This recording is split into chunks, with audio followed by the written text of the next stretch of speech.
Assalamualaikum students, hope so all of you are doing very well. सबसे पहले तो आपकी 1-2 दिन से क्लासेस नहीं हो पा रही थी, उसकी वजह मैं आप लोगों को बताती चलूँ कि आप लोगों को पता है पाकिस्तान में बारिश होती है तो 2 चीज़ें ऐसे गायब होती हैं। एक तो हमारी सड़क गायब हो जाती है, दूसरा हमारी बिजली गायब हो जाती है। यही कुछ सिचुएशन मेरे साथ भी थी। मेरा भी पाकिस्तान में रहना है तो हमारी घर की भी बिजली गायब हो चुकी थी और पता था नहीं, अनएक्सपेक्टेड तौर पे इतनी ज़्यादा बारिश हो गई थी तो फ़ोन भी सब तक चार्ज नहीं था कि मैं लेक्चर रिकॉर्ड कर सकूँ। अगर रिकॉर्ड कर भी लूँ तो अपलोड नहीं कर सकती थी, इंटरनेट ना होने का मसला था। फिर मैंने देखा कि मैंने आप लोगों के टेस्ट रखे तो मैंने आप लोगों को सिर्फ 1 दिन का गैप दिया, तो मैंने कहा चलो इस 1 दिन में मैं लेक्चर्स नहीं लूँगी, मैं बच्चों को इन 4 चैप्टर्स को ढंग से याद करने देती हूँ कि अच्छे तरीके से प्रॉपर याद कर लें कि इन्हें बोर्ड के पेपर्स तक याद रहे। फिर डिफरेंट बहुत सारे बच्चों के, एक नहीं बहुत सारे बच्चों के मैसेजेस आने लगे, फिज़िक्स के बच्चों के भी, बायोलॉजी के स्टूडेंट्स के भी, केमिस्ट्री के भी कि मिस फला डेट रख दें, फला डेट रख दें, इसको इतना एक्सटेंड कर दें। तो इस थोड़े से सिचुएशन में भी ना लेक्चर्स आप लोगों के मैं रिकॉर्ड नहीं कर सकी। यही वजह है कि मैं आज रिकॉर्ड कर रही हूँ और काफ़ी बड़ा लेक्चर आपका बायोलॉजी का रिकॉर्ड करूँगी और अच्छा खासा डाल के बायोलॉजी कंप्लीट करवा दूँगी, फिर केमिस्ट्री स्टार्ट करवानी है। तो अब हम थोड़ा सा पढ़ने की तरफ आते हैं और रही बात टेस्ट की तो उसका मैं आप लोगों को ग्रुप में एक दफ़ा फिर से बता दूंगी कि टेस्ट किन किन डेट्स को हैं, क्योंकि मैं खुद बहुत ज़्यादा कन्फ्यूज़ हो गई हूँ कि बच्चों के इतने मैसेजेस आ रहे थे कि किसकी बात को किस तरह से करूँ, किस तरह से मैनेज करूँ। अच्छा, बात करते हैं। सबसे पहला टॉपिक है न्यूरॉन। न्यूरॉन क्या होता है? देखो, हम अब तक ब्रेन के बारे में जितना सब कुछ पढ़ते आए कि ब्रेन का फला सिग्नल फला को जाता है, ये सिग्नल उसको जाता है। कौन ये सिग्नल्स लेके जा रहेगा? वो सिग्नल जो लेके जा रहा है वो है न्यूरॉन। न्यूरॉन क्या होता है? न्यूरॉन होता है इलेक्ट्रोकेमिकल सिग्नल, ठीक है, यानी कि ऐसा सिग्नल जो केमिकल और इलेक्ट्रिक, ये यानी कि खुद तो इलेक्ट्रिक होगा, ठीक है, इलेक्ट्रिकली चलेगा ये, लेकिन केमिकल्स की वजह से मैसेज को आगे कन्वे करेगा, ठीक है। फॉर एग्जांपल ये है आपका न्यूरॉन, फॉर एग्जांपल यहाँ पे ये इसका आया मैसेज। अब ये मैसेज आगे कैसे जाएगा? पहले कुछ केमिकल प्रोसेस होगा, कुछ आयंस जो है वो बाहर जाएंगे इसके न्यूरॉन के और कुछ आयंस न्यूरॉन्स के अंदर आएंगे।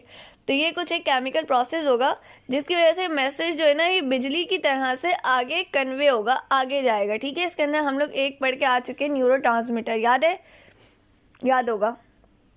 अच्छा भाई, जो सेल होते हैं नर्वस सिस्टम के, हम उनको क्या कहते हैं? हम उनको न्यूरॉन्स कहते हैं। अब इस चीज़ों में फ़र्क याद रखिएगा, जैसे कि कुछ बच्चे कहते हैं कि किडनी के सेल्स जो है वो नेफ्रॉन है और ये न्यूरॉन है, तो बच्चों को कन्फ्यूजन हो जाती है। याद रखना, नर्वस सिस्टम के जो सेल्स हैं ना वो तो न्यूरॉन्स हैं, लेकिन किडनी जो है ना उसका सेल नहीं है नेफ्रॉन, वो उसका ट्यूब होता है। नेफ्रॉन खुद बहुत सारे सेल से बना हुआ है, मल्टी सेलुलर होता है वो। ये बात मैं आप लोगों को क्लियर कर चुकी हूँ। अब बात करते हैं, एक न्यूरॉन जो होता है ना वो स्पेशलाइज्ड होता है। किस तरह से स्पेशलाइज्ड होता है कि वो जनरेट भी कर सके और कंडक्ट भी कर सके। क्या? न्यूरोनल सिग्नल, न्यूरॉन का जो सिग्नल होता है उसको कंडक्ट भी कर सके, उसको जनरेट भी कर सके, उसको आगे ले जा भी सके, कंडक्ट भी कर सके, और इसको हम कहते हैं नर्व इम्पल्स। यानी कि न्यूरॉन के अंदर जो मैसेज जाता है उस मैसेज को हम क्या कहते हैं? उसको हम कहते हैं नर्व इम्पल्स। क्या बात है, बार बार ब्राइटनेस कम हो रही है, ठीक है। न्यूरॉन किस किस चीज़ों पे कंसिस्ट होता है? न्यूरॉन सबसे पहले कंसिस्ट जो होता है ना वो होता है सेल बॉडी या सोमा। ये है इसकी सेल बॉडी, इसके अंदर ये न्यूक्लियस है और आपको ये ऐसे याद रखे रहेगा कि ये कुछ इस किस्म का स्ट्रक्चर होता है जिसके ना जो शार्प एंड्स होते हैं, ये इस तरह के एंड्स, इससे कुछ प्रोजेक्शंस निकल रही होती है जिनको हम डेंड्राइट कहते हैं। ये जो धागे धागे से मैं बना रही हूँ ये है डेंड्राइट्स, ठीक है। और ये है सेल बॉडी। इस सेल बॉडी के अंदर ये है न्यूक्लियस, ये क्या है? ये न्यूक्लियस है, ये है डेंड्राइट्स, और ये जो पूरी है ये कहलाती है सेल बॉडी। ये क्या है? ये है सेल बॉडी।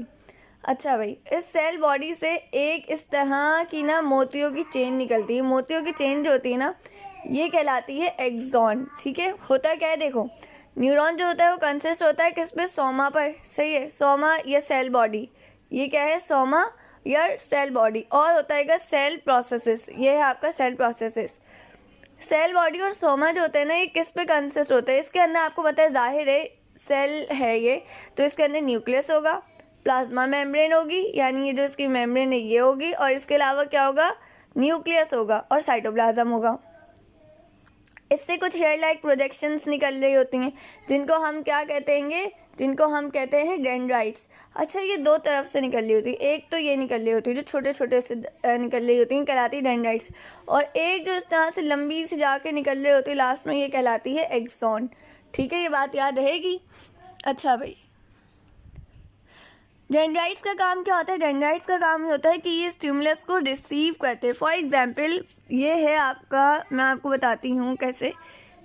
ये है आपको लगी चोट, रिसेप्टर है, रिसेप्टर ने इंडिकेट किया, किसको बताएगा रिसेप्टर? सबसे पहले डेंड्राइट को। डेंड्राइट ने इसको भेजा सेल बॉडी के पास, सोमा के पास। सोमा से कहाँ जाएगा? एक्सोन पर। ठीक है, तो क्या होता है कि डेंड्राइट जो होते हैं स्टिमुलस को रिसीव करते हैं, और एक्सॉन क्या करते हैं? एक्सॉन ट्रांसमिट करते हैं किसको? जो कमांड आता है ना उसको, या तो न्यूरॉन को ही देंगे या अफेक्टर सेल को देंगे। ठीक है।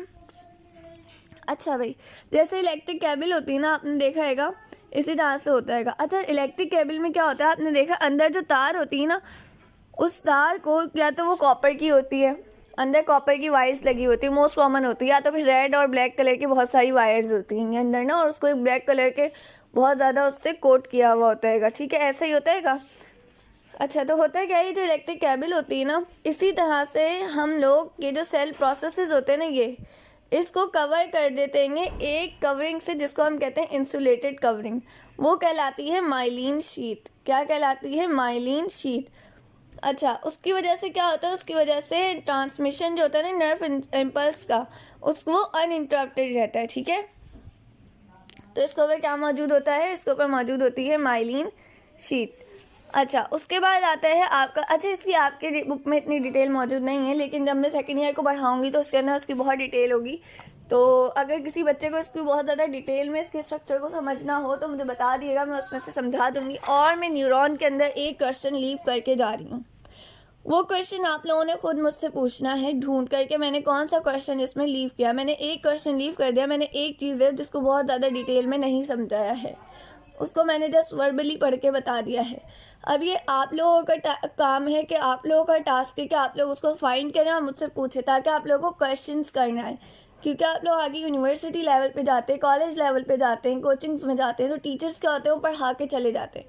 काफ़ी चीज़ें ऐसी होती हैं जो टीचर्स को लगता है कि बच्चों को आती हैं, लेकिन वो बच्चों को नहीं आती हैं। तो फिर क्या चाहिए बच्चों को कि वो अपने क्वेश्चंस को अराइज करें, अपने सवालों को अराइज करें, अपने क्वेश्चंस को पूछें। तो यही काम आप लोगों ने करना है। अब आ जाए आगे रिफ्लेक्स सेक्शन पे, 10 सेकंड का ब्रेक लेते हैं। अच्छा, अब बात करते हैं रिफ्लेक्स सेक्शन। आप लोगों को पता है कि अक्सर आपकी एक्टिविटीज़ ऐसी होती है, जैसे फॉर एग्जांपल आप लोग बैठे हुए एकदम से लाइट खुल गई तो आपकी आईज जो है वो ब्लिंक कर जाएंगी। ठीक है, एकदम से आपका हाथ जो है वो वो वाइब्रेट सा होने लग जाता है। अक्सर ऐसा होता है कब का पहाड़ चढ़ना शुरू हो जाते हैं, अक्सर आपको हिचकियाँ लग जाती हैं, अक्सर आपकी जो नेक नी होती है उसके अंदर झटका आ जाता है, स्नीजिंग, छींक आना, खांसी होना, ये सब कहलाते हैं रिफ्लेक्स सेक्शन। आप लोगों को छींक भी आती नहीं, आपके कंट्रोल में नहीं होती है, ऑटोमेटिक होती है, ये खुद से आती है और ये आपको पता भी नहीं होती है, अचानक से आती है। ठीक है, हिचकी आपको अचानक से लगती हैं, आपको नहीं पता होता। ठीक है, तो ये कहलाते हैं, कुछ एक्शंस होते हैं जिनको हम कहते हैं रिफ्लेक्स एक्शंस, जो हमारे कंट्रोल में नहीं होते। इनको हम अपनी लाइफ टाइम में नहीं पढ़ते हैं, हम इनको अपनी पूरी ज़िंदगी में पढ़ते नहीं हैं, बल्कि ये खुद से प्री प्रोग्राम्ड होती हैं, यानी पहले से हमारी बॉडी को पता होती हैं, ऑटोमेटिक होती है, और हमारे सेंट्रल नर्वस सिस्टम जो है वो इसको रेगुलेट कर रहा होता है, वो इसको चला रहा होता है। हम इसको क्या कहते हैं? हम इसको कहते हैं रिफ्लेक्स एक्शन।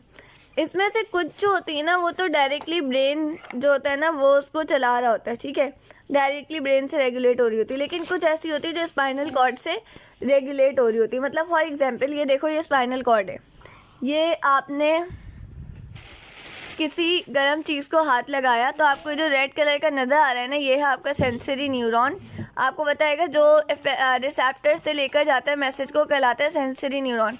तो ये सेंसरी न्यूरॉन है, ये इसको लेकर जा रहा है और जाता है और लेकर जाता है कहाँ पर? आपके स्पाइनल कॉर्ड के पास। स्पाइनल कॉर्ड के अंदर मौजूद होते हैं कुछ इंटर न्यूरॉन्स, हम ये बात पढ़ चुके हैं और हम ये स्ट्रक्चर भी पढ़ चुके हैं। इंटर न्यूरॉन से वापस आता है ये जो ब्लू कलर की आपको वायर नज़र आ रही है, जिसको हम क्या कहते हैं? Motor neuron. और इसकी तरफ से आएगा किसके पास? मसल के पास आया, ग्लैंड के पास आया और इसको करवाया कॉन्ट्रैक्ट। जब इसको कॉन्ट्रैक्ट करवाया तो आपका जो हाथ था ना मसल, वो क्या हुआ? वो विड्रॉल हुआ, पीछे की तरफ गया। ठीक है, तो ये क्या हुआ, ये अचानक से, और इसके अंदर ब्रेन शामिल नहीं था। इसके अंदर सारा काम किसके साथ हुआ, स्पाइनल कॉर्ड और हाथ के साथ। कुछ चीज़ें ऐसी होती है जिसके अंदर ब्रेन शामिल होता है, कुछ रिफ्लेक्स सेक्शन ऐसे होते हैं, ठीक है। इसके अंदर आपको बताया हुआ है कि पेन जो है रिसेप्टर्स, पेन रिसेप्टर्स इन स्किन के अंदर जो पेन रिसेप्टर्स हैं उन्होंने डिटेक्ट किया। उसके बाद क्या होगा, उसके बाद ये एक्सॉन जो है ये है cell body of afferent arteriole. देखो ये जो रेड कलर की नर्व आ रही है ना, ये इसकी सेल बॉडी है ये, ठीक है। वो जो स्वेल हुआ पार्ट होता है वो है, ठीक है। अब ये अगर आप लोगों ने इसका मेरा ख्याल है डिटेल में स्ट्रक्चर नहीं पढ़ा, आप लोगों की बुक में इतनी डिटेल में था ही नहीं, ये डिटेल में होता है सेकेंड ईयर की बुक में। तो एक नर्व होती है जो थोड़ी सी ना, एक होती है ये वाली नर्व जिसको हम डॉर्सल कहते हैं बेसिकली, ठीक है। ये होती है थोड़ी सी मोटी, इसका एक पार्ट ऐसा होता है वो इस तरह से आ रहा होता है, ये एक होती है डॉर्सल लूट कहते हैं हम इसे। इसका ये वाला पार्ट होता है मोटा, जिसके अंदर से क्या होता है, ये वाला सेंसरी न्यूरॉन जा रहा होता है, सही है। अच्छा भाई, ये जो सेंसरी न्यूरॉन इसके अंदर से जा रहा होता है ना, तो ये जो मोटा सा पार्ट होता है ना, सेंसरी न्यूरॉन की जो सेल बॉडीज़ होती है ना वो यहाँ पर मौजूद होती हैं इस मोटे से पार्ट में, इसलिए स्वेल होता है। तो इसको हम कहते हैं एफरेंट न्यूरॉन। एफरेंट का मतलब है आने वाला, जिससे शुरू होता है, ठीक है। हमने वो किडनी पढ़ी थी, हमने पढ़ा था एफरेंट आर्टियोल जो है वो ब्लड को लेकर आती है, फिर वो ग्लोमेरुलस में जाता है और वहाँ से इफरेंट आर्टियोल उसको ले जाती है। ऐसा ही बात था, लिंक करना सीखे, मैं लिंक करना सिखा रही हूँ। उसके बाद आपको खुद को बताया, जब आप लोग आपने आँख को हाथ लगाया, आपके हाथ के अंदर मौजूद रिसेप्टर्स में जो न्यूरॉन्स है ना वो पहले सिग्नल किसको देंगे, आपके एक्सॉन को या डेंड्राइट को, बिल्कुल डेंड्राइट को देंगे। फिर ये सिग्नल जाएगा और यहाँ पे मौजूद है सेल बॉडीज़। तो सेल बॉडीज़ जहाँ पे ख़त्म हो रही हैं, सेल बॉडीज़ के बाद कौन से वाली प्रोजेक्शंस होंगी, एक्सॉन होगा। एफरेंट न्यूरॉन आने वाले सेंसरी न्यूरॉन का एक्सॉन होगा, जो मैसेज किसको देगा, जो मैसेज देगा इंटर न्यूरॉन को। अब आपको पता है सबसे पहले वो इंटर न्यूरॉन के किसको मैसेज देगा, वो उसके मैसेज देगा डेंड्राइट को। डेंड्राइट आगे सेल बॉडी को देगा और फिर जो इंटर न्यूरॉन है उसका जो एक्सॉन है वो आगे मैसेज किसको देगा, इफरेंट न्यूरॉन को, यानी कि मोटर न्यूरॉन को, जाने वाले न्यूरॉन को। अच्छा, अब एक बात याद रखना, हमने पढ़ा है कि सेल बॉडी जो एफरेंट यानी कि सेंसरी, एफरेंट का दूसरा नाम क्या है, सेंसरी न्यूरॉन, क्योंकि आने वाला क्या है, सेंसरी। याद रखना, कंफ्यूज नहीं हो जाना, बच्चे बायोलॉजिकल टर्म्स में कंफ्यूज हो जाते। याद रखना, सेंसरी न्यूरॉन की जो सेल बॉडी है ना वो कहाँ पर है, वो इस वाली रूट में, जिसको हम डॉर्सल रूट कहते हैं। याद रखो क्या कहते हैं, डॉर्सल रूट, क्योंकि ये जो पीछे वाला पोर्शन होता है ना डॉर्सल होता है, ये वेंट्रल होता है। तो डॉर्सल रूट में क्या है, आपकी सेल बॉडीज़ है। फिर क्या होता है, ये जो सेल बॉडीज़ होती हैं ना ये आगे आती हैं, और जो इंटर न्यूरॉन और मोटर न्यूरॉन, इनकी जो सेल बॉडीज़ है, सोमा है जो सेल बॉडीज़ है, वो कहाँ पे होती है, वो उसके अंदर ही होती है, ये स्पाइनल कॉर्ड के अंदर ही होती है। वो ये जो आगे एक और रूट आ रही है ना ये वाली, इस रूट में नहीं होती है इसकी सेल बॉडी, इफरेंट न्यूरॉन की, मोटर न्यूरॉन की। इसकी जो सेल बॉडी होती है कि वो स्पाइनल कॉर्ड के अंदर ही होती है। इसी वजह से ये जो डॉर्सल था ना ये स्वेल था, ऐसे ये वाला स्वेल था, और जबकि जो वहाँ से वापस आ रहा था ना ये स्वेल नहीं होता, ये ऐसे होता है।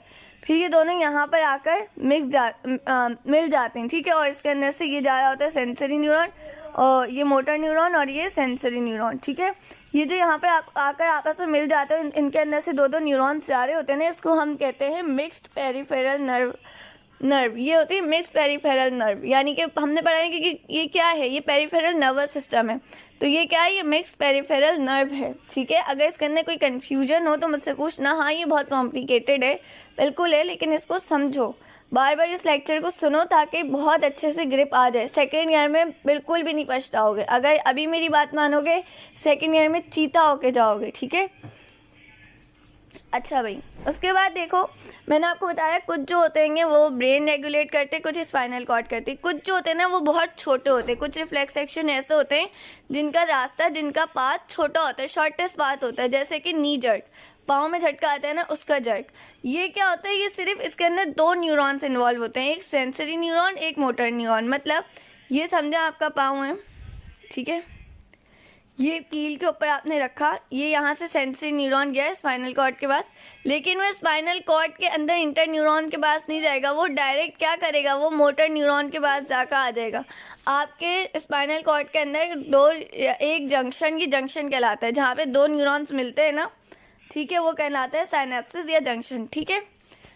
तो ये जो दो न्यूरॉन्स के दरमियान साइनैप्स बन रहा है, मोटर न्यूरॉन और सेंसरी न्यूरॉन के दरमियान जो साइनैप्स बन रहा है ना, तो क्या होता है कि कुछ ऐसे भी होते हैं जिनके अंदर इंटर न्यूरॉन इन्वॉल्व नहीं होता और कुछ के अंदर होता है। ये बात क्लियर रखना। और ये बात भी याद रखना, अगर मैं पूछूं कि एक सेल है, उसके एक्सॉन मैसेज लेकर आ रहा है, अब वो किस पार्ट में लेके जाएगा दूसरे न्यूरॉन के, डेंड्राइट में या एक्सॉन में, तो पता होना चाहिए डेंड्राइट में लेके जाएगा, फिर डेंड्राइट से जाएगा सेल बॉडी में और वहाँ से जाएगा एक्सॉन में। ठीक है, क्लियर हो रही है ये बात सारी?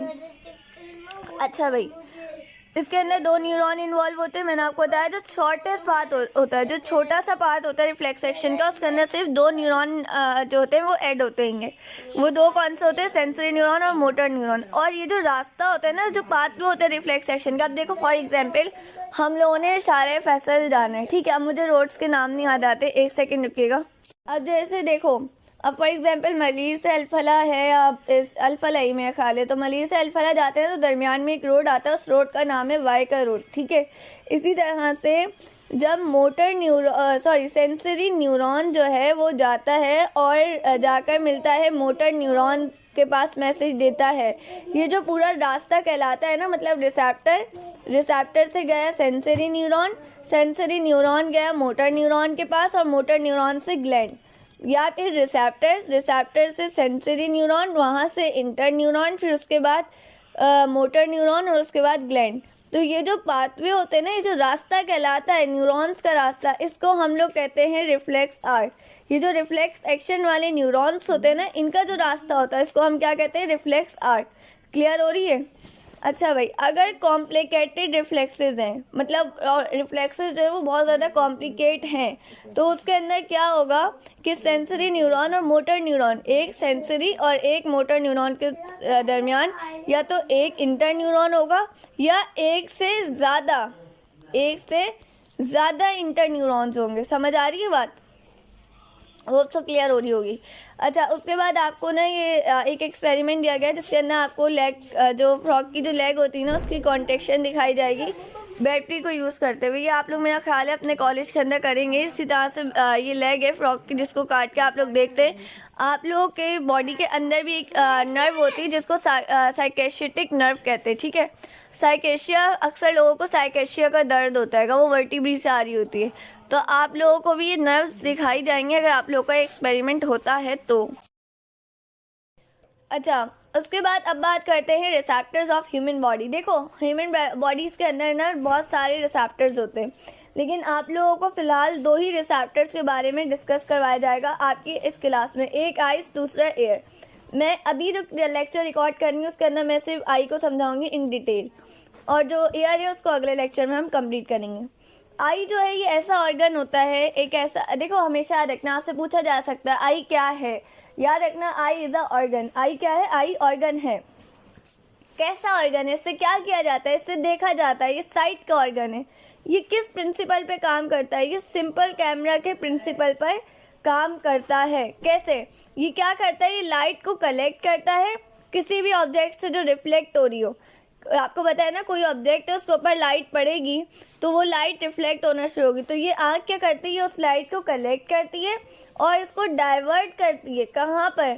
आपके सेंसरी सेल पर, जिसको हम लोग रेटिना कहते हैं। याद रखना, आपकी जो इमेज बनती है वो आपके रेटिना में बनती है। ठीक है, अच्छा भाई, जो लाइट कैप्चर की जाती है रेटिना के थ्रू, इसको कन्वर्ट किया जाता है नर्व इम्पल्स में। दो इम्पल्सेस पीछे जा रही होती है जिनको हम कहते हैं रोड और कॉन्स।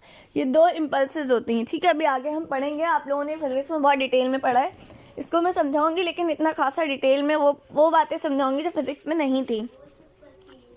तो आप लोगों ने देखो, ये जो नर्व इम्पल्सेस होती है ना, ये दो चीज़ों की फॉर्म में होती है, एक होती है रॉड और एक होती है कॉन्स। ठीक है, एक का काम होता है लाइट डिम कलर को डिटेक्ट करना, यानी जब लाइट का कलर हल्का, और एक का काम होता है जब लाइट ब्राइट हो तो उसको करना। ठीक है, अच्छा भाई, ये एक आई जो होती है आपकी कहाँ पे लाई करती है? आपके जो बोनी सॉकेट होता है ना, आपकी हड्डियों का जो सॉकेट होता है, जो ढांचा होता है, उसके अंदर आपकी आँख मौजूद होती है। किस लिए? For protection. ठीक है, आपको पता है आउटर जो कवरिंग होती है टफ सीज को हम लोग स्कैलिया कहते हैं, ये। ठीक है, ये रहा आपका रेटिना, ये जा रही है आपकी ऑप्टिक नर्व्स, और ये है ऑप्टिक डिस्क।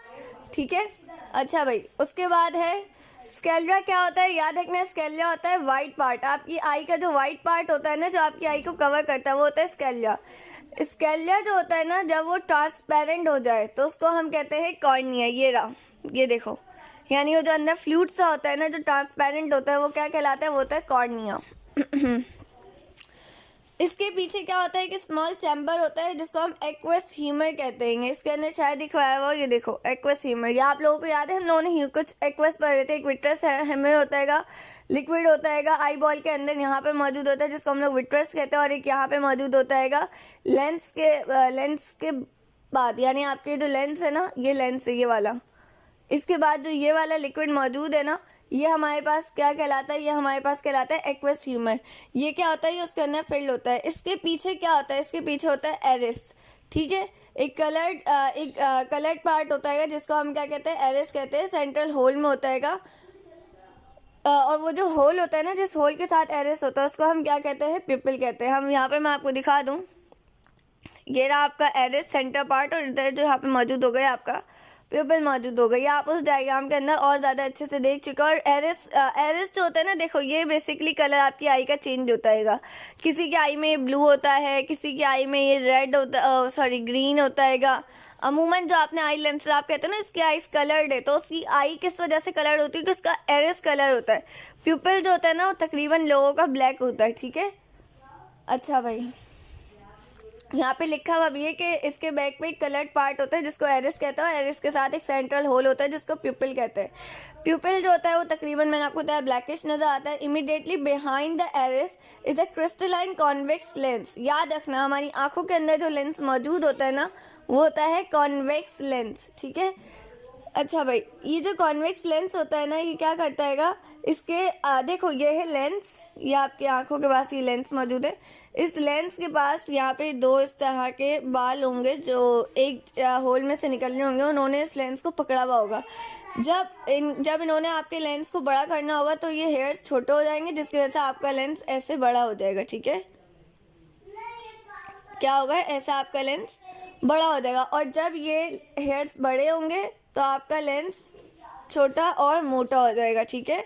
ये बात क्लियर हुई। अच्छा भाई, यहाँ पे देखो कब होता है आपका प्यूपिल, ये जो डायमीटर है इसमें चेंज कब आता है, जब आपका एरिस जो है वो रिलैक्स करेगा तो आपका ये जो प्यूपिल होगा ये छोटा होगा। और जब ये कांटेक्ट करेगा तो आपका प्यूपिल क्या होगा, आपका जो प्यूपिल होगा वो डायलेट करेगा, फैल जाएगा, ठीक है। अभी हम इसको आगे और डिटेल में पढ़ेंगे।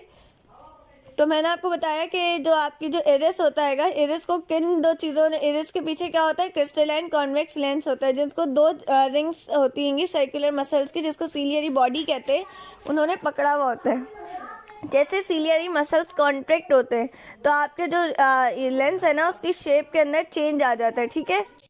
अच्छा, तो मैं आपको बता रही थी कि ये जो सीलियरी मसल्स होते हैं क्या करते हैं, चेंज करते हैं आपके लेंस के शेप को।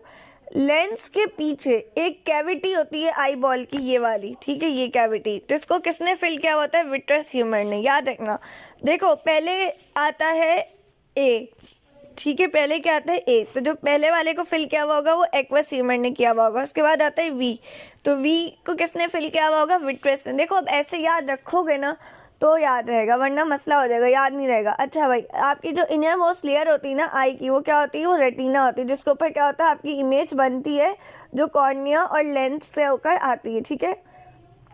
उसके बाद दो किस्म के सेंसरी सेल्स होते हैं, जिसको मैंने आपको बताया था रॉड और कोन्स कहते हैं, ठीक है। रॉड का काम क्या होता है कि जो डिम लाइट होती है ना वो आपको दिखाते हैं। जैसा आप देखो कि जब डिम लाइट होगी तो आपका प्यूपिल क्या होगा, ये बड़ा हो जाएगा। क्यों बड़ा होगा, ताकि आप और ज़्यादा गौर से देख सको। देखो अगर आपका प्यूपिल बड़ा होगा आपको ज़्यादा चीज़ें नज़र आएंगी। अगर ब्राइट लाइट होगी, जैसे एकदम से हम लोग लेटे हुए होते हैं और एकदम से घर की लाइट आ जाती है तो हमारी आइज़ छोटी हो जाती है, ब्लिंक कर जाती है, तो उसका प्यूपिल भी छोटा हो जाता है। क्यों, ताकि हम लाइट को बहुत ज़्यादा गौर से ना कर सकें। अगर हम लाइट को बहुत ज़्यादा गौर से देखेंगे ना, डायलेट होगा हमारा प्यूपिल, तो हमारी आँखों के अंदर बहुत ज़्यादा लाइट जाएगी जो हमारे लेंस को तोड़ सकती है या हमारी आँखों को कमज़ोर कर सकती है। समझ आई बात।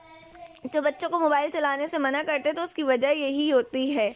तो बायोलॉजी के स्टूडेंट्स होने का ये बड़ा फ़ायदा होता है कि ये तमाम चीज़ें, ये सारी जो बारीकियाँ होती हैं ना हमारे अबाउट, ये हमें अच्छे से क्लियर हो जाती हैं।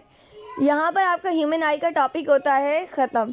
अब यहाँ पर जो भी क्वेश्चन हो वो मुझसे पूछ लेना, लेकिन अब हम इसकी कुछ चीज़ें पढ़ेंगे, जैसे प्यूपिल रिफ्लेक्स, आँखों के अंदर जो रिफ्लेक्स आता है, यानी कि एकदम से आईज का जो प्यूपिल होता है वो छोटा हो जाता है और एकदम से बड़ा हो जाता है। तो प्यूपिल क्या होता है, वो अपने आप को एडजस्ट करता है, कैसे, इंटेंसिटी ऑफ लाइट के ऊपर। कैसे, इंटेंसिटी को कहते हैं शिद्दत। अगर लाइट, मैंने आपको बताया, बहुत ज़्यादा ब्राइट है तो क्या होगा, आपका प्यूपिल छोटा हो जाएगा, और अगर लाइट बहुत ज़्यादा डिम है, हल्की है, तो प्यूपिल फैल जाएगा, डायलेट कर जाएगा। इसकी वजह से क्या होता है, जब ये जो प्यूपिल रिफ्लेक्स होता है ना, इसकी वजह से आपका रेटिना जो है ना वो प्रोटेक्ट होता है। तो क्या, अगर देखो, इन्होंने कहा कि अगर बहुत ज़्यादा ब्राइट लाइट है, in case of bright light, तो ये क्या करेगा, रेटिना को प्रोटेक्ट करेगा। कैसे, कि ये उसको प्यूपिल को छोटा कर देगा, कॉन्स्ट्रिक्ट कर देगा। जब वो उसको छोटा करेगा, कॉन्स्ट्रिक्ट करेगा, तो कम अमाउंट में लाइट आपकी आंखों में जाएगी, क्योंकि आपकी आंखों में लाइट जाएगी प्यूपिल से। जब प्यूपिल ही इतना सा हो जाएगा तो लाइट कम जाएगी। और अगर हम इसका वाइस वर्सा देखें, उल्टा देखें, तो डिम लाइट में क्या होगा, प्यूपिल जो है वो डायलेट हो जाता है। डायलेट का मतलब होता है फैल जाता है, तो उसके फैलने की वजह से रेटिना के ऊपर ज़्यादा लाइट फॉल होती है। ठीक है, अब बात करते हैं अकोमोडेशन की। मैं आपको इससे पहले एक स्लाइड दिखा दूँ अकोमोडेशन की। मैंने एक स्लाइड आप लोगों के लिए सेव की थी, मेरा ख्याल है वो यहाँ पर नहीं आई, मैं इसके बाद दिखाती हूँ। अकोमोडेशन जो होता है ना, ये एक ऑटोमेटिक प्रोसेस होता है, जिसके थ्रू क्या किया जाता है, आपका जो फोकस होता है ना उसको अल्टर, यानी कि उल्टा जाता है, उलट देता है आपके फोकस को। जो शार्पर, अगर आपका जैसे शार्पर इमेज है ना, अगर बहुत ज़्यादा शार्प इमेज लेनी है आपकी आंखों से करीब के ऑब्जेक्ट की, तो क्या किया जाता है, आपके जो फोकस होता है उसको अल्टर कर दिया जाता है। इसके लिए क्या किया जाता है, आपके सीलियरी मसल्स जो है ना वो कॉन्ट्रैक्ट करते हैं। जब वो कॉन्ट्रैक्ट करते हैं तो आपका ये जो प्यूपिल होता है ना, ये बड़ा हो जाता है, डायलेट हो जाता है, फैल जाता है, ठीक है, और मोटा हो जाता है, जाहिर है फैलेगा, बड़ा होगा, और ज़्यादा कॉन्वेक्स हो जाता है। अगर आपने देखा कभी, देखो बहुत ज़्यादा जो वो लोग होते हैं ना, बूढ़े लोग होते हैं, तो वो लोग क्या करते हैं, बहुत ज़्यादा गौर से ना अपनी आँखों को छोटा छोटा करके लोगों को गौर से करके देखने की कोशिश करते हैं। क्यों, क्योंकि उनकी आँखों के जो सीलियरी मसल्स होते हैं ना, ये अपनी इलास्टिसिटी खो देते हैं, इनका जो लेंस होता है उसकी इलास्टिसिटी ख़त्म हो जाती, तो अकोमोडेशन होता नहीं है। अकोमोडेशन कहते हैं फोकस को, फोकस नहीं होता तो किसी सामने वाली चीज़ को देखने में मसला होता है, वो हमें ब्लर नज़र आती है। अच्छा भाई, अब बात करते हैं विटामिन ए का हमारी आंखों से क्या ताल्लुक है। देखो, विटामिन ए का दूसरा नाम होता है रेटिनल, याद रखना, ये जर्नल नॉलेज के लिए भी इंपॉर्टेंट होता है। ठीक है, विटामिन ए का दूसरा नाम क्या है, रेटिनल। क्यों नाम है इसका ये, क्योंकि प्रॉपर विजन के लिए हमें बिल्कुल साफ नज़र आने के लिए ज़रूरी होता है। और ये किस लिए ज़रूरी होता है, हमारे जो सेंसरी सेल्स होते हैं ना रेटिना के, जिसको हम लोग क्या कहते हैं, जिसको हम लोग रॉड और कोन कहते हैं, उसके लिए भी इंपॉर्टेंट होता है। इसके अलावा ये कॉर्निया को लुब्रिकेट रखता है, ठीक है, गीला रखता है। अगर विटामिन ए की आपके अंदर डिफिशियंसी हो जाए ना, तो आपको कॉर्नियल अल्सर हो सकता है। अल्सर कहते हैं इन्फेक्शन को। कॉर्नियल अल्सर का मतलब होता है कि कॉर्निया के अंदर इन्फेक्शन हो जाए। ये जो आपका कॉर्निया है, ठीक है, ये इस कॉर्निया के ऊपर आना शुरू हो जाता है, पस पड़ जाता है लोगों के। तो अक्सर लोगों के तो इतना ज़्यादा पस पड़ जाता है कि उनका तो पूरी आई कवर हो जाती है। तो वो जो पस पड़ना होता है ना, वो कहलाता है कॉर्नियल अल्सर। पस किस वजह से पड़ता है, कुछ डेड सेल्स आपकी आंखों के अंदर जमा हो जाते हैं इन्फेक्शन की वजह से। इसके अलावा ब्लाइंडनेस, कुछ लोगों को नाइट ब्लाइंडनेस होती है, ठीक है, इस तरह से ब्लाइंडनेस वगैरह भी विटामिन ए की डिफिशियंसी की वजह से होती है। अच्छा, यहाँ पे आपको दिखाया हुआ हैगा कि ये जो ऑब्जेक्ट है ये करीब है, नियर है, तो आपका जो मसल जो है वो क्या करेगा, वो कॉन्ट्रैक्ट करेगा, सीलियरी मसल्स उनको कॉन्ट्रैक्ट करेंगे, और ये आपका रेटिना है, तो आपकी इमेज बन रही है। अगर वो जो ऑब्जेक्ट है वो बहुत दूर है, तो ये जो सीलियरी मसल है रिलैक्स करेंगे और लेंस जो है वो बड़ा हो जाएगा, फैल जाएगा, तो ऑब्जेक्ट ज़्यादा आराम से दूर का नज़र आएगा। सही है, ये वही चीज़ आपको अकोमोडेशन का मैकेनिज़्म दिखाया जाएगा। अच्छा भाई, अब बात करते हैं शॉर्ट साइटेडनेस और लॉन्ग साइटेडनेस, जिसके अंदर सबको बहुत ज़्यादा कन्फ्यूजन होती है। सबसे पहले इसको समझेंगे, फिर हम इसको और डिटेल में पढ़ेंगे, याद करने के तरीका समझेंगे। देखो, मायोपिया जो है इसकी स्पेलिंग छोटी है और हाइपरोपिया की स्पेलिंग बड़ी है। अब देखो, शॉर्ट साइटेडनेस यानी कि हमें, शॉर्ट का मतलब है आपको करीब की चीज़ें साफ नज़र आनी है सॉरी, और लॉन्ग साइटेडनेस का मतलब है कि आपको दूर की चीज़ें बहुत ज़्यादा साफ नज़र आ रही हैं। शॉर्ट का मतलब करीब की चीज़ें नज़र आ रही हैं, इसलिए इसकी एग्जाम्पल भी शॉर्ट है। लॉन्ग का मतलब है कि दूर की चीज़ें साफ नज़र आ रही हैं, इसलिए इसकी एग्जाम्पल भी बड़ी है। या जो इसकी जो नेम जो है वो बड़ा सा आ जाता है कि लॉन्ग साइटेडनेस का दूसरा नाम क्या होता है, तो बच्चे कंफ्यूज हो जाते हैं, उनको याद नहीं होता, तो इसको हाइपरोपिया करके याद रखना कि लॉन्ग साइटेडनेस का दूसरा नाम क्या होता है, हाइपरोपिया होता है। तो शॉर्ट साइटेडनेस में क्या, शॉर्ट साइटेडनेस में ये होता है कि आपको करीब की चीज़ें तो नज़र आती हैं, लेकिन जो डिस्टेंट ऑब्जेक्ट होते हैं, जो दूर ऑब्जेक्ट होते हैं, उनको डिफ़िकल्ट होता है फोकस करना, जबकि आप जो करीब की चीज़ें होती हैं उनको आराम से फोकस कर सकते हो। होता क्या है, ये देखो, ये आपको दिया हुआ है नियर साइटेड का, ये करीब की साइटेड का। जब आप क्या कहते हैं, आप हैंगे शॉर्ट साइटेडनेस से, ठीक है, तो आपको क्या होगा, आपको दूर की चीज़ें नहीं नज़र आएंगी। सही है, ये मैं आपको अभी दोबारा से समझाती हूँ, रुकना। पहले मैं आपको हाइपरोपिया भी समझा दूँ, फिर दोनों ही लेंसेज समझाती हूँ। दूसरे हैंड पे क्या होता है कि लॉन्ग साइटेडनेस, इसको हम लोग हाइपरोपिया भी कहते हैं। इसके अंदर क्या होता है, जो करीब की चीज़ें होती हैं ना, आप उसको नहीं फोकस कर पाते, ठीक है।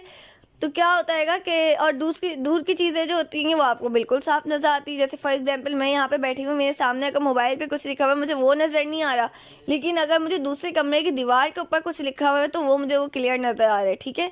इन दोनों को डायग्नोस भी किया जा सकता है, यानी इन दोनों के बारे में पता भी कर सकते हैं और इनको करेक्ट भी किया जाता है, और इनके लिए फिर अप्रोप्रिएट ग्लासेस या कॉन्टेक्ट लेंसेज को यूज़ किया जाता है। मुझे अच्छे से याद है कि मैं बहुत छोटी थी, मतलब छोटी से बना दी कि 9 या 10 में थी, तो फिज़िक्स में हमने तब पढ़ा था, और आप लोगों ने भी आई थिंक पढ़ा होगा, वरना फिर आप आगे पढ़ेंगे। तो हमने, मेरे जो खालू थे तो उनको अक्सर रात में नज़र नहीं आता था, तो मैंने उनको बताया था कि भाई आपको रात में नज़र नहीं आता, तो आपको जो, फिर उन्होंने बताया कि भाई करीब की चीज़ें जो है ना वो नज़र नहीं आती, दूर की नज़र आ जाती हैं। तो फिर मैंने उनको बताया आपको करीब की नज़र नहीं आती, दूर की आती हैं, तो आप लॉन्ग साइटेडनेस है, इसको हाइपरोपिया कहते हैं, इसके अंदर ये वाला लेंस यूज़ होता हैगा, इसके अंदर ये, तो वो बहुत ज़्यादा खुश हुए थे। तो आप लोगों को सारी चीज़ें पता होनी चाहिए कि ताकि आप लोग अपनी फैमिली में इन चीज़ों को डिस्कस कर सकें। देखो ग्रेड्स जो होते हैं ना वो बंदे को डिफाइन नहीं करते। फॉर एग्जांपल अगर मैं बोलूँ कि ये बच्चा जो है 95% लेकर आया, ये बच्चा जो ये A1 ग्रेड लेकर आया, it will not define you, या आपको डिफाइन नहीं करेंगे। कुछ बच्चे ऐसे भी थे जो कभी स्कूल ही नहीं गए और वो इतनी ज़्यादा चीज़ें इजाद करके बैठे हुए हैं, ठीक है।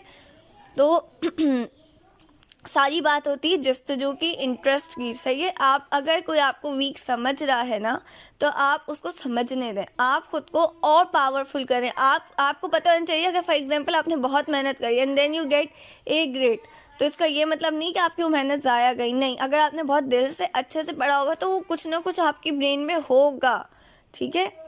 तो होता क्या है कि जब आपको लॉन्ग साइटेडनेस होता है, यानी आपको करीब की चीज़ें सही से नज़र नहीं आती, तो आपके क्या होता है कि आप जैसे करीब की चीज़ें, उससे जो वो रेज़ आ रही है ना, वो आपके रेटिना से पहले यहाँ पे बन रही हैं, सही है। अब वो रेटिना पे तो बन ही नहीं रही, जब रेटिना पे बन ही नहीं रही है तो फोकस ही नहीं हो रही, जब फोकस नहीं हो रही तो करीब की चीज़ें सही से नज़र नहीं आ रही। तो उसके लिए हम लोग यूज़ करते हैं कॉनकेव लेंस। कॉनकेव लेंस का दूसरा नाम क्या होता है, बोलो? डाइवर्जिंग लेंस होता है, ठीक है। तो वो क्या करता है, ये जो करीब की चीज़ें की जो रेज होती है ना, इसको फैला देता है, फैला के उसको यहाँ पे डाइवर्ज करता है, तो रेटिना पे आता है और हमें फिर वो नज़र आती है, सही है। इसी वजह से आप इसको देखेंगे ना, इतना थिक आपको ये रॉ दिखाई हुई, येलो कलर की जो लाइन है यहाँ पे इतनी थिक दिखाई हुई, जबकि यहाँ पे पतली है। कि यहाँ पे क्यों पतली है अभी हम केस डिस्कस करेंगे। तो ये बात याद रखना है कि ये वाला केस किसका है बच्चों, बोलो? ये केस है लॉन्ग साइटेडनेस का।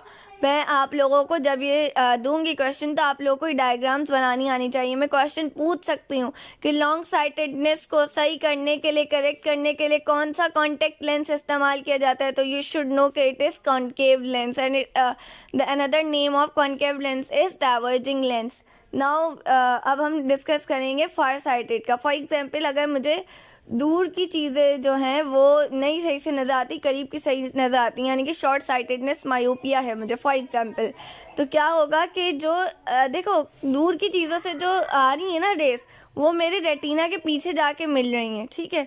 अब वो रेटिना के पीछे जाके मिल रही तो मुझे सही से नज़र नहीं आ रहा, मुझे ब्लर नज़र आ रहा है, तो उसके लिए मैं यूज़ करूँगी कॉन्वेक्स लेंस, जिसका दूसरा नाम होता है कन्वर्जिंग लेंस, यानी कि एक जगह पर तमाम रेस को कन्वर्ट करना। तो ये तमाम रेस को एक ही पॉइंट पर रेटिना पर कन्वर्ट कर देगा।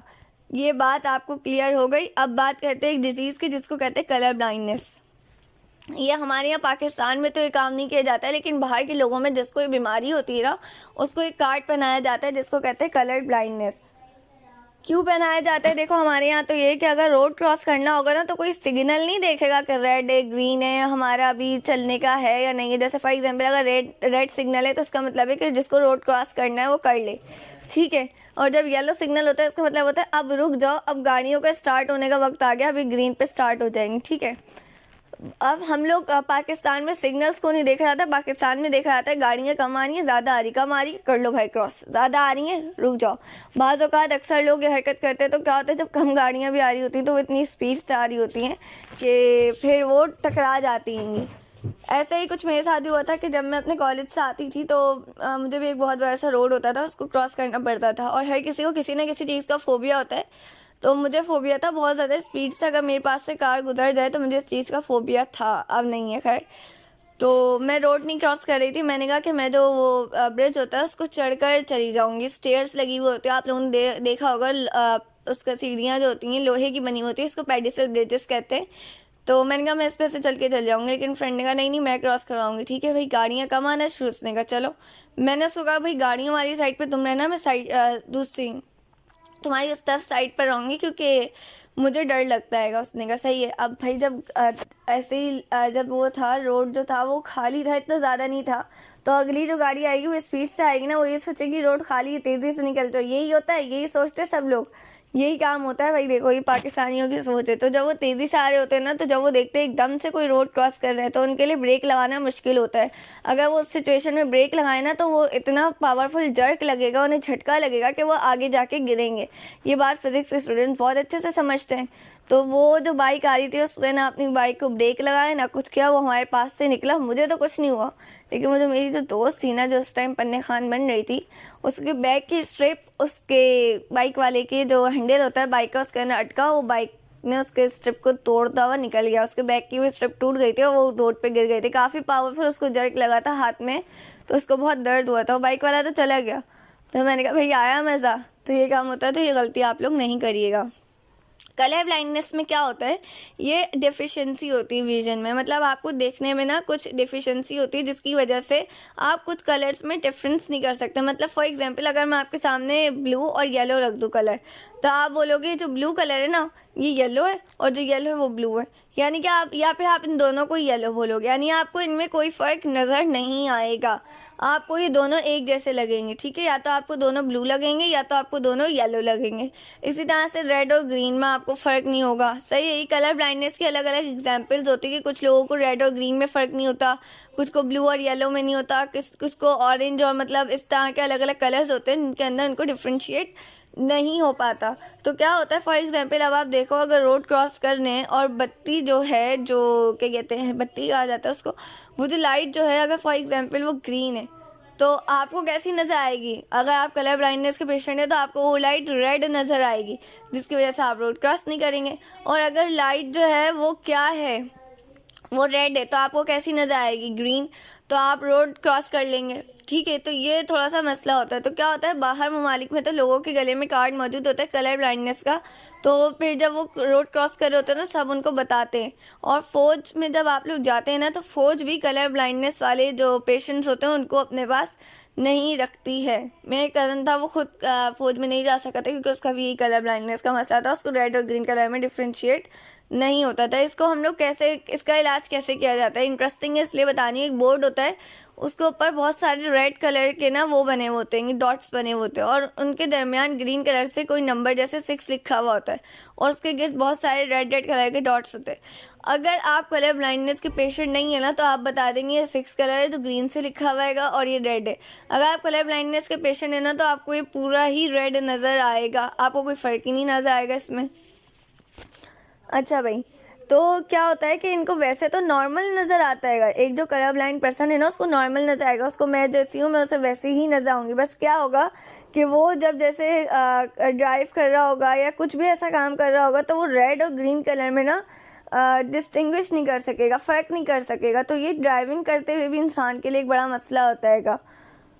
अब बात करते हैं इब्न अल हैतम और अली इब्न ईसा की, ठीक है। इन लोगों ने, इनका क्या था, इन्होंने ऑप्थेल्मोलॉजी में और क्या कहते हैं आई के स्ट्रक्चर के बारे में इनकी क्या कंट्रीब्यूशन थी, कंट्रीब्यूशन कहते हैं इनका क्या काम था। इब्न अल हैथम जो है, आपने इनका नाम सुना है, इनका नाम बहुत ज़्यादा लिया जाता है। ये बहुत बड़े मुस्लिम मैथमेटिशियन थे और इसके अलावा फ़िलासफ़र थे, एस्ट्रोनॉमर। देखो फ़िलासफ़र जिसको फ़िलसफ़े वगैरह का पता होता है, जो बहुत ज़्यादा तफक्कुर गौर व फ़िक्र से सोचता है, ठीक है। एस्ट्रोनॉमर जिसको स्काई के बारे में पता होता है, फ़िज़िक्स जिसको फ़िज़िक्स के बारे में पता होता है। ये 11वीं सदी के बहुत बड़े क्या थे, फ़िज़िक्स थे, तबीबियान थे, इसके अलावा एस्ट्रोनॉमर थे, इसके अलावा फ़िलासफ़र थे और फिर मैथमेटिशियन थे। इनको फादर ऑफ मॉडर्न ऑप्टिक्स भी कहा जाता है, यानी ऑप्टिक्स, आँखों की दुनिया के फादर कौन है? इब्न अल हैथम है, ठीक है। क्यों? क्योंकि इन्होंने ही ना, इनकी सबसे ज़्यादा बड़ी कंट्रीब्यूशन थी किस में? ऑप्टिक्स और विजुअल परसेप्शन में, कि आँखों का देखना और विजुअल परसेप्शन क्या होती हैं, उनके प्रिंसिपल्स को, इन सब को बताने में सबसे बड़ी कंट्रीब्यूशन किसकी थी? इब्न अल हैथम की थी। ये जो थे, ये पहले पर्सन थे, he was the first person to consider vision as a result of bouncing back of light. ये पहले पर्सन थे जिन्होंने बताया कि हमें क्यों नज़र आता है, क्योंकि हमारी आंखों से भी लाइट रिफ्लेक्ट करती है। इन्होंने बताया हमारी आंखों के अंदर कौन सा लेंस मौजूद है? कन्वेक्स लेंस मौजूद है, जो रेटिना पे फोकस्ड होता है, उसके थ्रू लाइट्स जाती हैं, ठीक है। ये किसने बताया था? ये इन्होंने ही किया था। इन्होंने बताया था कि जो ऑब्जेक्ट से लाइट्स आती हैं वो आपकी आंखों में जाती हैं। इन्होंने एक बहुत ज़बरदस्त किस्म की इंपॉर्टेंट बुक लिखी है ऑप्टिक्स पर, जिसको कहते हैं किताबुल मनाज़िर। हमें चाहिए कि हम इतने बड़े बड़े जो साइंटिस्ट होते हैं ना, हम इनकी बुक्स पढ़ा करें। बच्चे फजूल बुक्स ला के पढ़ते हैं कि भाई हम लोग 40 रूल्स ऑफ लव, सीरियसली ये बुक्स मिलती हैं। एक आता हैगा नेट पे पैकेज चल रहा होता हैगा सोशल मीडिया पे कि 1000 रुपीज़ की आप 6 से 7 बुक्स लें, उसके अंदर आ रही होती है 40 रूल्स ऑफ लव और नेक्टर ऑफ पेन, कि जो पेन का जो नेक्टर होता है, जो जूस होता है, नेक्टर यानी कि मतलब जो लज्जत होती है पेन की, वो कैसी होती है। तो बच्चे इस किस्म की बुक्स पढ़ते हैं, तो उससे क्या होता है, वो थोड़े से शायराना किस्म के हो जाते हैं और फिर उन्हें उर्दू पसंद नहीं होती है, इंग्लिश भी उन्हें किसी हद तक नहीं आती। देखो एक मसला है ना, हमें गुलाबी इंग्लिश और गुलाबी उर्दू आती है, तो उनका इंटरेस्ट कहीं का भी नहीं रहता। तो हमेशा ना आप ये तो कह सकते हो कि आपको बुक्स पढ़ने का शौक़ है, लेकिन अगर आप वाकई किसी अच्छी बुक्स पढ़ने वाले पर्सन से मिलोगे ना, आप देखोगे उसके पास बुक की किस किस्म की कलेक्शन होगी। उसकी बुक्स ऐसी होंगी कि बस आपने शायद ही देखी हो। बहुत औसम किस्म की उसकी बुक्स की कलेक्शन होती है, ठीक है। इंसान को इस किस्म की बुक्स भी पढ़नी चाहिए, लेकिन इससे ज़्यादा उसको ये जो किताबुल मनाज़िर है या फिर और भी बहुत सारी किस्म की बुक्स आती हैं, इनको रीड करना चाहिए। अब बात करते हैं अली इब्न सीना की। अली इब्न सीना जो थे, ये भी ऑप्थेल्मोलॉजिस्ट में आते हैंगे और क्या कहते हैं, ये मीडिएवल टाइम्स के जो थे इम्पोर्टेंट मुस्लिम ऑप्थेल्मोलॉजिस्ट थे, ठीक है। इनकी फेमस बुक जो है उसका नाम है मेमोरेंडम ऑफ द ओकलिस्ट, जो ऑप्थेल्मोलॉजी के ऊपर है, जिसके अंदर इन्होंने आई की बहुत सारी डिजीज़ के बारे में और उसकी ट्रीटमेंट के बारे में बताया। तकरीबन 100 से ज़्यादा जो आई की आँखों की डिज़ीज़ होती है ना, उसके बारे में इन्होंने बताया। जैसे कलर ब्लाइंडनेस हमने पढ़ा, जैसे हमने पढ़ा आई अल्सर पढ़ा, तो इस किस्म की जो ब्लाइंडनेस पढ़ा, रात की blindness, day blindness, night blindness, और आँखों जो कलर ब्लाइंडनेस होती है इसकी भी डिफरेंट टाइप्स होती हैं। इतनी सारी मतलब आँखों की बहुत सारी बीमारियाँ होती हैं। तो इन्होंने देखो 100 से ज़्यादा आइज़ की जो डिज़ीज़ और ट्रीटमेंट है उनको क्या। आप ये देखें कि अभी मौजूदा दौर की अगर बात करते, तो अभी जो आपको उस्ताद पढ़ा रहे हैं, तो बाज़ औक़ात स्कूल में देखो, मैं किसी को डिग्रेड नहीं कर रही, ना मैं किसी टीचर की इंसल्ट कर रही हूँ। हर किसी का अपना लेवल होता है, बस समझाने के तरीके कुछ के अच्छे होते हैं, कुछ के बहुत ज़्यादा एडवांस होते हैं, तो वो नहीं समझ आते। समझाना ऐसा चाहिए कि सामने बैठे बच्चे को समझ आने लगे। हमें बच्चों की नेचर का पता होना चाहिए कि उसको कैसे समझ आएगा। कुछ बच्चे होते हैं कन्फ्यूज़, उनको खोल के पिलाने वाला काम करना चाहिए, ठीक है। और कुछ बच्चे होते हैं जो बहुत आराम से समझ जाते हैं, इनको आप ऊपर से बताओगे ना, वो पूरी कहानी पढ़ लेंगे। कुछ होते हैं बेसिकली, ये तमाम चीज़ें होती हैं बेसिक्स पर। अगर अभी मैं आप लोगों को जल्दी में ऐसे पढ़ाती ना, कलर ब्लाइंडनेस एक बीमारी है जिसके अंदर आपको सही से नज़र नहीं आएगा, आप कलर से फ़र्क नहीं कर सकते, तो आपको कुछ नहीं समझ आता। आज जब आप सेकेंड ईयर में आएंगे तो कलर ब्लाइंडनेस के ऊपर एक अच्छा खासा टॉपिक मौजूद है आपका। ये जेनेटिक बीमारी होती है कि जो बच्चों में पैदाइशी तौर पे वालिदैन से आती है, उनके अंदर आती, वैसे नहीं आती है, हमेशा वालिदैन से ही आती है। तो ये सारी बातें होती हैं। अब ये है कि इंशाल्लाह हम इस चीज़ को आगे और प्रोसीड करेंगे। अगर किसी का और कोई क्वेश्चन हो तो मुझसे पूछ लेना, और आई वगैरह के अबाउट, और मैं कुछ स्लाइड्स डालूँगी। बेसिकली मैंने वो स्लाइड्स इसी में समझानी थी जिसके अंदर रॉड और कोन और ये सब कुछ था, लेकिन अनफॉर्चुनेटली वो यहाँ पर स्लाइड्स मेरी आ नहीं सकी, तो मैं उसको अभी अपलोड कर दूँगी आपके ग्रुप में, तो आप लोग उसको देख लीजिएगा।